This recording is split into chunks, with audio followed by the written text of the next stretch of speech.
German പണ്ഡിതനും missionary പ്രവർത്തകനുമായ doctor Hermann Gundert താമസിച്ച സ്ഥലമാണിത്. തലശ്ശേരിക്കടുത്ത് ഇല്ലിക്കുന്നിൽ സ്ഥിതി ചെയ്യുന്ന ഗുണ്ടർട്ട് ബംഗ്ലാവ് ഇന്നൊരു ചരിത്ര മ്യൂസിയം കൂടിയാണ്.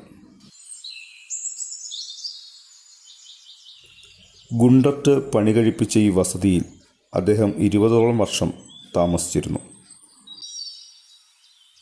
മലയാളത്തിലെ ആദ്യത്തെ പത്രം രാജ്യസമാചാരം, മറ്റൊരു പത്രമായ പശ്ചിമോദയം എന്നിവ ബംഗ്ലാവിനുള്ളിലെ പ്രസ്സിലാണ് അച്ചടിച്ചത്.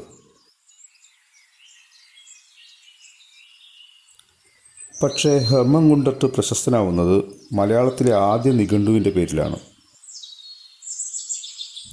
1872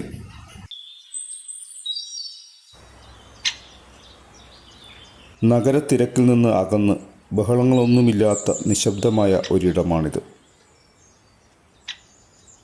പേരറിയുന്നതും അല്ലാത്തതുമായ നിരവധി മരങ്ങൾ ഇവിടെ കാണാം.